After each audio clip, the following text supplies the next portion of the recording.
You're alone in an empty office at midnight, fluorescent lights buzzing overhead. Everything looks normal, but something feels deeply, fundamentally wrong. Your brain screams that you need to leave immediately. But why? Welcome to the psychology of liminal spaces and the terrifying backrooms. Liminal spaces are transitional places where humans don't usually stay long. Hallways, waiting rooms, stairwells. They're meant to be passed through, not inhabited. When these spaces are empty, they become something else entirely. The absence of people makes them feel like glitches in reality. Your brain knows these places should have people, but they don't. This mismatch triggers a primal sense that something is terribly wrong. In 2019, an image appeared online that changed everything. A caption read, "If you're not careful, you might noclip out of reality." The backrooms, infinite yellow rooms with buzzing lights and wet carpet. A place where you're trapped alone in approximately 600 million square miles. The internet exploded with stories, images, and videos of different levels. Each level has its own rules, entities, and methods of escape. But why does this fictional place feel so genuinely terrifying? Our brains evolved to recognize patterns and detect threats quickly. When something breaks the pattern, your amygdala triggers a fear response. Empty places that should be full of people scream danger. Your brain asks, "Why is everyone gone? Should I be gone too?" Liminal spaces lack what psychologists call human territorial markers. No coffee cups, no jackets, no signs that real people exist here. These spaces feel like sets or simulations, not real places. The fluorescent lighting adds to the uncanny valley effect. That harsh, buzzing light exists nowhere in nature. It triggers subconscious stress because it feels fundamentally wrong. Different liminal spaces trigger different flavors of the same primal dread. Empty swimming pools feel like tombs for water, wrong and dried out. The tiles and echoes remind you something vital is missing. Parking garages feel like concrete labyrinths with cars as gravestones. When empty, they become monuments to absence and potential violence. Empty malls carry nostalgia mixed with retail apocalypse and economic collapse. They're frozen in time, ghosts of economic boom now decaying. Office mazes represent corporate existential dread made into architecture.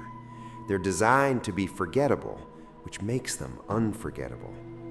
School hallways after hours feel like places where childhood goes to die. The familiar becomes alien when stripped of life and voices. The original backrooms spawned thousands of levels created by the internet. Level 0 is just the beginning of an infinite horror labyrinth. Level 1, concrete maintenance halls with exposed pipes and machinery. Level 2, pipe dreams, endless utility tunnels with constant dripping. Level 3, electrical stations with humming transformers and warning signs. Each level has entities, beings that hunt anyone trapped inside. Smilers, hounds, skin stealers, nightmare creatures born from collective imagination. The rules are simple. Stay quiet, keep moving, trust nothing. Communities formed online to catalog and categorize every level discovered. The backrooms became collaborative horror, a shared nightmare space.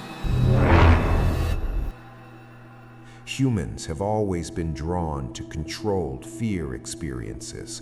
Horror movies, roller coasters, haunted houses. We seek safe danger. The backrooms offer existential horror you can explore from safety. It's cosmic horror meets everyday anxiety, infinity in office carpeting. The mundane made infinite becomes more terrifying than monsters. It taps into modern fears, being lost, alone, forgotten forever. In our hyper-connected world, total isolation feels like ultimate horror. The backrooms represent every anxiety about meaningless modern life. Creepypasta evolved from text stories to collaborative multimedia experiences. The backrooms spread because anyone could contribute their own level. No gatekeepers, no canon, just collective nightmares made real. Kane Pixels videos brought cinematic quality to the concept. Suddenly, the backrooms felt less like memes and more like documentaries. The line between fiction and reality blurred in algorithmic feeds. You've been in real liminal spaces, you just didn't name them. That hotel hallway at 2 a.m. when you couldn't sleep. The grocery store during a snowstorm when it's nearly empty. Your childhood school over summer break, silent and lifeless. The office building lobby on weekends when nobody's working.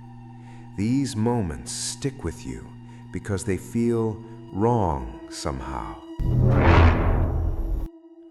Neuroscience explains why empty, familiar places trigger our threat detection.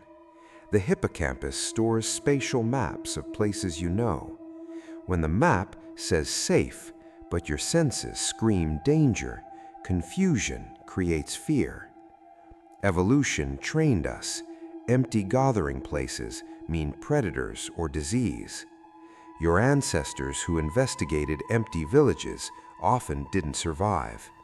That instinct remains, screaming warnings in fluorescent-lit modern spaces. Let's explore some of the most disturbing levels cataloged online. Level 4, abandoned office party, streamers and balloons in darkness. The joy frozen in decorations makes the emptiness even worse. Level 5, terror hotel, endless hallways of identical numbered doors.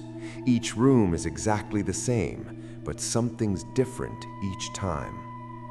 Level 6, lights out, complete darkness except for emergency lighting.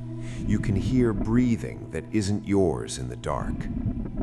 Level 9, the suburbs, perfect houses with no one home. Everything's perfect, which is exactly what makes it horrifying. Level 11, the infinite city, skyscrapers and streets forever. No people, but lights still on in millions of windows. The backrooms aren't empty, they're inhabited by things. Entities are created by the backrooms where they wandered in. Smilers hide in darkness, identified only by their glowing grins. They don't move when you look directly at them. Hounds are faceless humanoids that sprint after you endlessly. You can't outrun them, only hope to reach a safer level. Skin stealers mimic human appearance, but the eyes are wrong. They try to convince you they're lost too. The community developed survival rules through collective storytelling. Rule 1, if you hear something, know you didn't. Rule 2, if you see someone, they're not someone anymore. Rule 3, the safest path is the most uncomfortable. Rule 4, time doesn't work right here. Don't trust it. Rule 5, almond water is safe. Anything else kills you. Rule 6, if it feels too safe, it's a trap. The backrooms tap into fears beyond monsters, being lost forever. The fear isn't being hunted, it's never being found. No rescue, no escape, no end, just rooms forever. It's solitary confinement in the universe's largest prison. Your mind would break before your body in infinite beige rooms. The Backrooms became more than creepypasta. It became mythology. Video games, short films, novels, an entire culture emerged. Kids on TikTok explore real buildings searching for entrance points. The fiction became so compelling it infected reality. Every empty building is potentially an entrance in believers' minds. The Backrooms work because they feel more possible than zombies. You've been in these places, just not infinite versions. It's horror without relying on graphic violence or jump scares. The terror comes from architecture, lighting, and wrongness. It's existential dread made walkable, infinity you can navigate.